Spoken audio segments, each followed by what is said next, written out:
valientes alcemos nuestro canto con viva emoción, y del mundo a la paz ostentemos nuestro invicto glorioso pendón. Salve el pueblo que intrépido y fuerte a la guerra a morir se lanzó, cuando en bélico reto de muerte sus cadenas de esclavos rompió.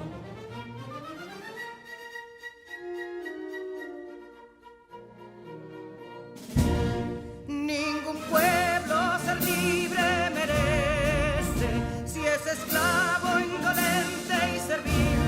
Si en su pecho la llama no crece, que templó el heroísmo viril, más que estrella la indómita y brava, siempre altiva la frente alzará, que si fuere mil veces esclava, otras tantas ser libres habrá. Que si dono y ardida es luciero de un intruso señor al desdén. Las carreras veler campos fueron que cubiertos de gloria se ven, que en la cima del heroico baluarte de los libres el verbo encarnó, donde el genio de Sánchez y Duarte a ser libre o morir enseñó.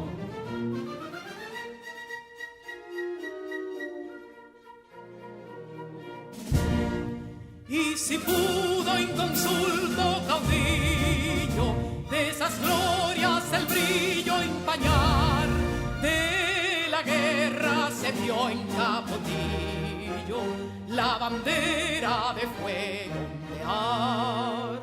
Y el incendio que atónito deja de Castilla al soberbio león, de las playas gloriosas le aleja, donde flota el cruzado pendón.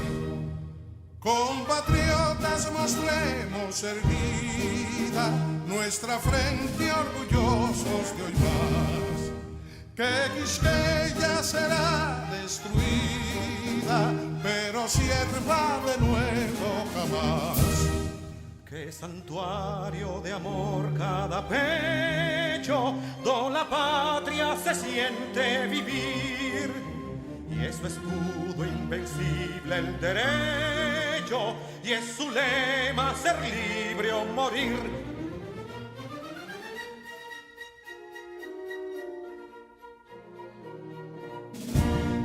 Libertad que aún se yergue serena, la victoria en tu carro triunfal, y el clarín de la guerra aún resuena, pregonando su gloria inmortal. Libertad, que los ecos se agiten mientras llenos de noble ansiedad nuestros campos de gloria repiten: libertad, libertad, libertad.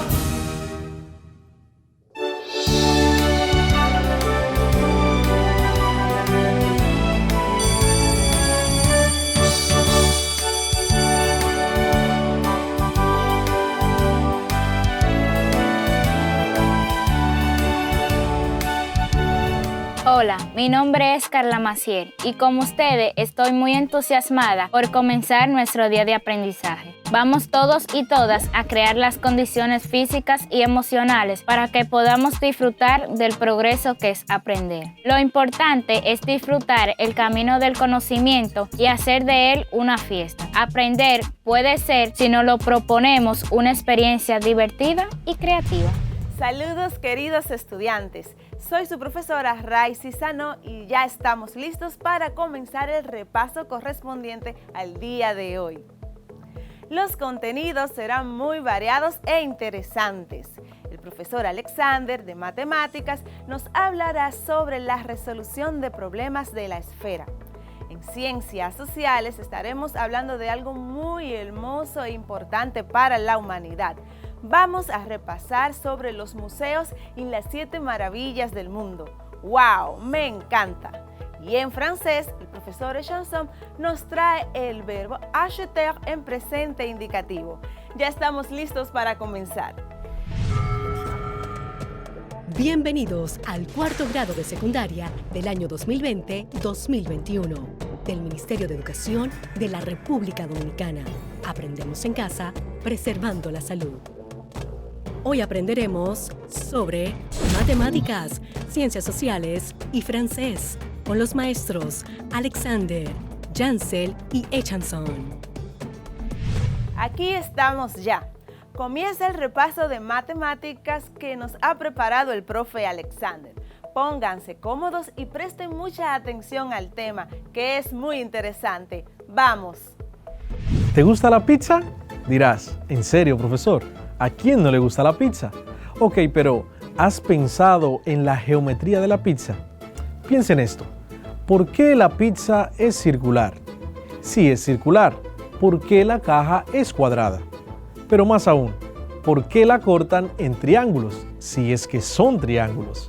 No te muevas de tu asiento, que hoy utilizaremos la geometría para dar respuesta a lo que muchos llaman el enigma de la pizza. Bienvenidos al cuarto grado de secundaria del año 2020-2021. Hola distinguidos estudiantes, qué alegría estar una semana más con ustedes encaminándolos por los senderos del conocimiento, los cuales te llevarán a un futuro promisorio para ti y tu familia. Bienvenidos y bienvenidas al único espacio donde las matemáticas toman sentido. Soy tu profesor Alexander García, esto es cuarto de secundaria.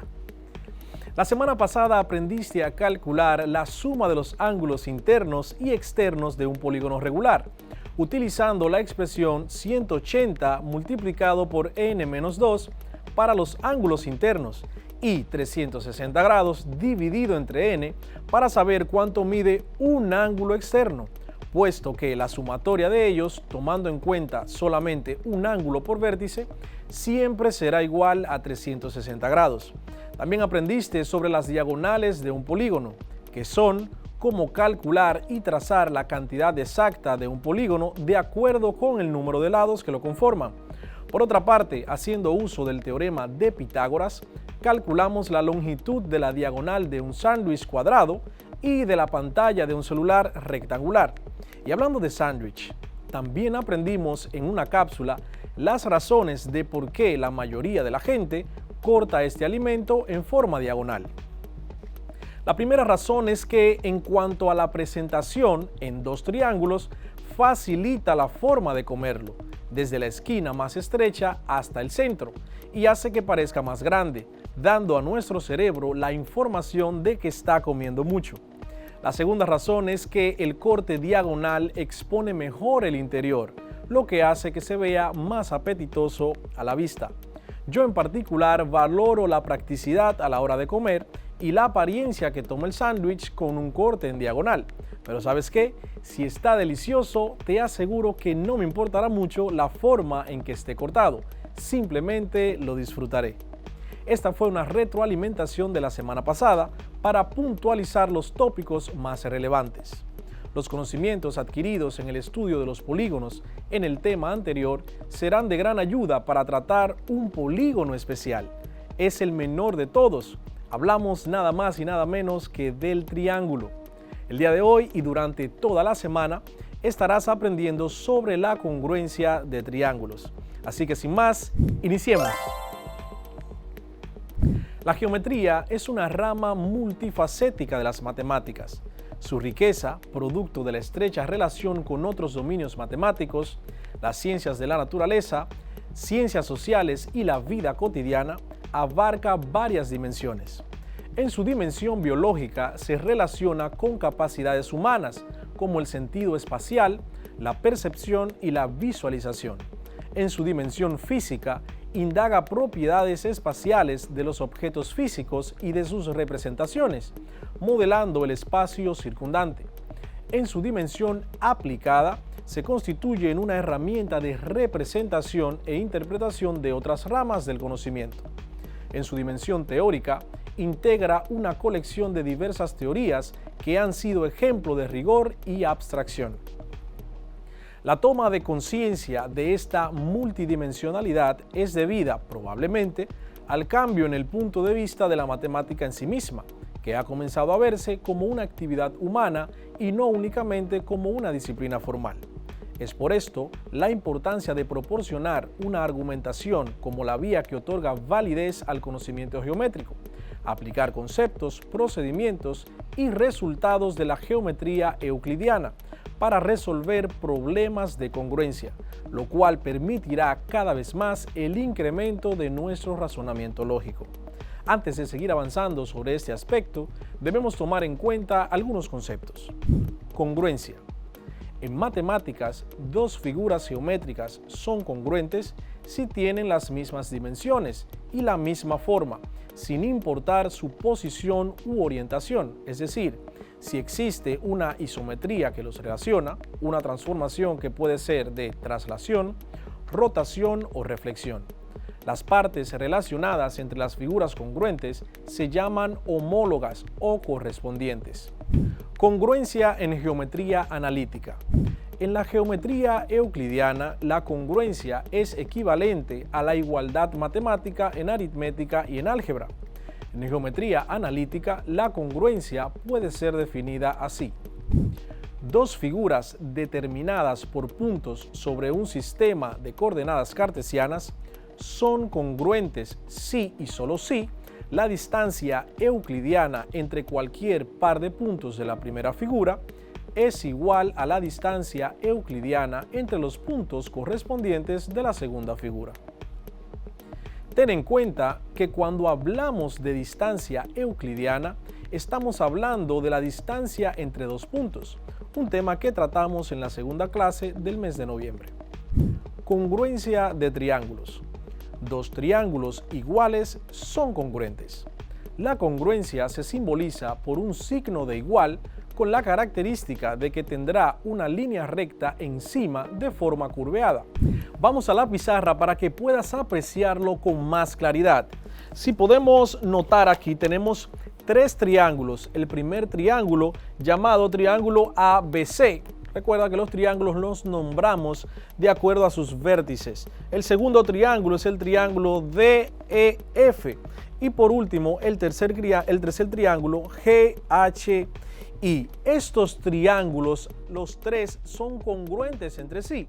Habíamos mencionado anteriormente el símbolo de congruencia, que es un símbolo de igual con una tercera línea encima de forma curveada. Entonces, si yo quisiera decir que el triángulo 1, el triángulo ABC, es congruente al triángulo 2, simplemente debo poner el triángulo, el símbolo de triángulo es un pequeño triángulo que podemos trazar. Triángulo ABC se lee es congruente al triángulo DEF.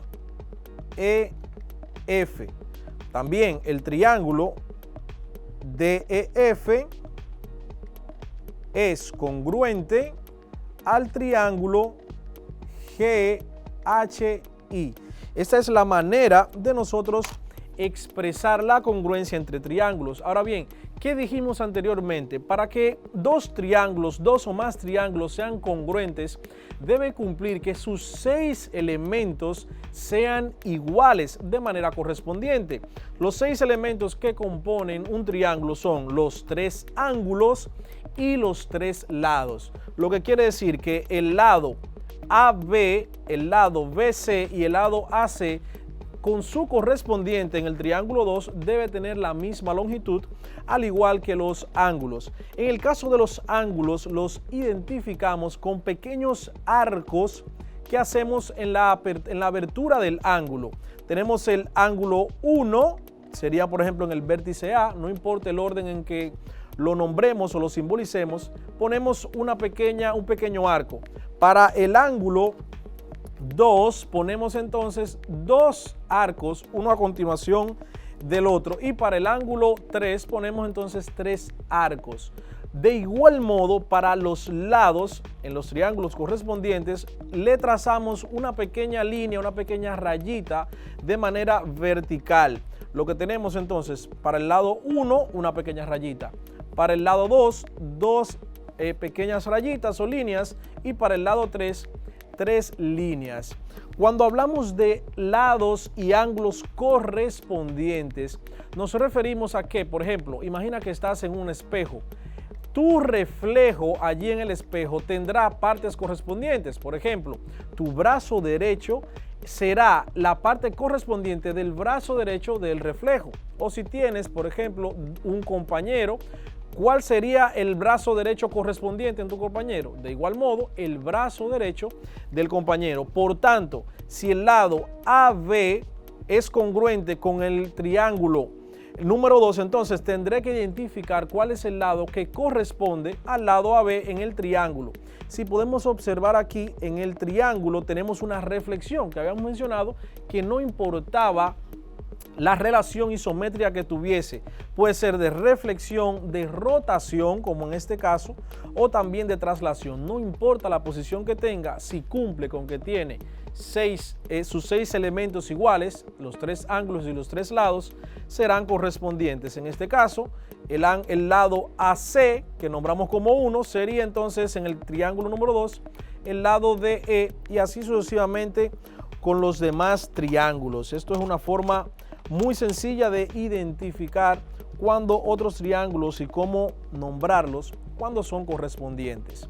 Ahora te invito a prestar mucha atención a la siguiente cápsula, donde conocerás algunas propiedades importantes que se cumplen en la congruencia de triángulos. En la congruencia de triángulos se cumplen 3 propiedades importantes: propiedad reflexiva, propiedad simétrica y propiedad transitiva. Propiedad reflexiva: todo triángulo es congruente con él mismo. El triángulo ABC es congruente con el triángulo ABC. Es como si estuvieses en un espejo, literalmente. De hecho, esta propiedad aplica a todo lo que pueda ser reflejado, incluso a ti mismo. Si te paras frente al espejo, indudablemente el reflejo será congruente con tu cuerpo, es decir, igual en todo, siempre y cuando el espejo no tenga ninguna distorsión, donde puedas verte con aumento o con disminución. La siguiente propiedad es la propiedad simétrica. Nos dice que si un triángulo ABC es congruente con otro triángulo DEF, entonces el triángulo DEF es congruente con el triángulo ABC. ¿Pero qué significa esto de simetría? Para que entiendas mejor el concepto de simetría, piensa en el cuerpo humano. Piensa en tu cuerpo. Un cuerpo en condiciones normales, exteriormente es simétrico. Lo que quiere decir que si trazaras una línea vertical desde la mitad de tu frente, pasando por la nariz hasta el piso, notarás que la parte derecha es semejante a la parte izquierda, es decir, son simétricas. Entonces, al igual con la propiedad simétrica de los triángulos, si la parte derecha es igual a la parte izquierda de tu cuerpo, entonces la parte izquierda será igual a la parte derecha. Propiedad transitiva. Si un triángulo ABC es congruente a un triángulo DEF y este triángulo es congruente con un tercer triángulo OPQ, entonces el primer triángulo es congruente con el tercero. Es muy simple. Si tienes 3 pares de tenis y el primero es igual al segundo y el segundo igual al tercero, entonces la propiedad transitiva dice que automáticamente el tercer par de tenis será igual que el primero. La propiedad transitiva también nos dice que si 2 triángulos tienen sus 3 lados respectivamente congruentes, entonces los triángulos son congruentes. Si dos triángulos tienen respectivamente dos lados congruentes y el ángulo comprendido entre esos dos lados, entonces los dos triángulos son congruentes. Otra de las cosas que menciona esta propiedad es que si dos triángulos tienen respectivamente congruentes un lado y los ángulos de los extremos de dicho lado, entonces los triángulos son congruentes. Ahora te mostraré algunas aplicaciones de la congruencia de triángulos. Así que presta la debida atención porque en la vida cotidiana también podemos usar esta congruencia. Ejemplos de triángulos congruentes. Número 1. Las famosas pirámides de Egipto están formadas por triángulos. Estos triángulos son congruentes entre sí. De no ser así, las pirámides fuesen imposibles. De hecho, nunca verás pirámides con caras desiguales. Número 2. Muchas edificaciones en sus diseños tienen triángulos congruentes. Tal es el caso de puentes como el Golden Gate en San Francisco, la Torre Eiffel en París, torre de transmisión eléctrica y torres de telecomunicaciones y muchos más. Número 3. Un techo a dos aguas está hecho por varias vigas que se juntan para formar triángulos congruentes. Número 4. Si corto un papel cuadrado por una de sus diagonales, obtendría dos triángulos congruentes. Número 5. El triángulo que dibujo pasando el lápiz por el borde de mi regla triangular es congruente con la forma de mi regla. Número 6. Un objeto con forma triangular es congruente con su reflejo en un espejo. Aquí podríamos apreciar directamente la propiedad reflexiva que mencionamos hace unos momentos. Y seguramente aún te preguntarás, ¿para qué sirve todo esto? Bueno, si a continuación te pondré un ejemplo más práctico. Imagina que un hombre tiene un terreno cuadrado. El hombre ha muerto y tiene dos hijos a los que les dejó como herencia a cada uno la mitad del terreno. Tú me dirás, muy fácil, que lo dividan a la mitad, ya que un cuadrado puede dividirse en dos rectángulos. Pero hay un problema. El terreno es para sembrar, por lo que se necesita ser regado, es decir, tener agua. La única fuente de agua es un pequeño lago que está junto a una de las esquinas del terreno. Por tanto, si es dividido a la mitad formando dos triángulos, solo la mitad del terreno tendrá acceso al agua.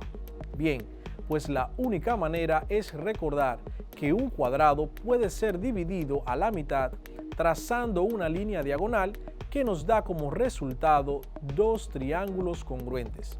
Si dividimos el terreno partiendo desde el vértice donde está ubicado el lago, ambas partes tendrán acceso al lago. La congruencia de triángulos se basa en el estudio de la igualdad entre triángulos, es decir, gracias a esto podemos saber si esos dos o más triángulos son congruentes, iguales entre sí. Dicho de otro modo sencillo, nos permite comparar varios triángulos y saber si son iguales, si tienen los mismos ángulos en sus vértices y si sus lados miden lo mismo. Y ya que hablamos de triángulos, aquí te dejo con la respuesta a un enigma culinario que perturba a muchos hoy día. ¿Por qué si la pizza es redonda, la caja es cuadrada? ¿Por qué la cortan en triángulos, si es que en realidad son triángulos? Yancel, yo estoy pensando hacer una maestría, yo necesito elevar mi nivel. ¿Y tú en qué estás? Yo estoy investigando también. Peven ya hizo la de ella realmente. Resulta que un día estábamos en la pizzería y se nos acabaron los temas de conversación, cuando alguien preguntó: ¿Ustedes se han puesto a pensar dónde terminó el arco iris? Nadie le respondió porque en ese momento llegó la pizza. Oh, pero por fin, aquí está. Oh, sí. Venga. Así es, hoy vamos a hablar acerca de la geometría de la pizza y daremos respuesta a este enigma, que por qué si la pizza es redonda, la caja es cuadrada y las porciones son triangulares. Tal vez pienses que esto no tiene sentido, pero sí que lo tiene. Así que presta mucha atención. ¿Por qué es redonda? Bueno, eso es sencillo. Imagínate que estás preparando la masa de la pizza, entonces quieres que la masa quede lo más homogénea posible. La lógica te dice que lo más homogéneo que puede formar es un círculo. Y voilà, la pizza te queda redonda. Ahora, imaginemos que quieres tu pizza cuadrada y obvio que puedes hacerla, pero los bordes están en tu contra. Así que puedes cortarlos y darle la forma que quieras, pero estarías desperdiciando masa, lo que significa pérdida de recursos. Bueno, y si ya tenemos que la pizza es redonda, ¿por qué la caja es cuadrada? Imagínate que te dan un pedazo de cartón y te dicen que armes una caja con ella en el menor tiempo posible. Así que siguiendo la forma de la pizza, te da por hacer una caja redonda. Y sí, puedes hacerlo, pero te va a llevar mucho más tiempo y como en una fábrica el tiempo es dinero, resulta más económico hacerla cuadrada, ya que los cortes que necesitas para armarla son menos. Le otorgan estabilidad y resistencia, lo que protege su contenido. Bueno, y para finalizar la porción, ¿por qué el corte es triangular? En realidad, la porción no es triangular. Es más bien lo que la geometría llama sector circular. Te explico. Tienes un círculo, lo divides desde un punto extremo hasta su centro, formando radios. Y la porción resultante es un sector circular, no un triángulo. Bueno, ¿y por qué lo cortan así? Pues porque esa es la manera más fácil de dividir un círculo en partes iguales, y así es más fácil comerla. ¡Wow! Le hemos encontrado el sentido a la vida. Nah, pero al menos sí el sentido de la geometría de la pizza.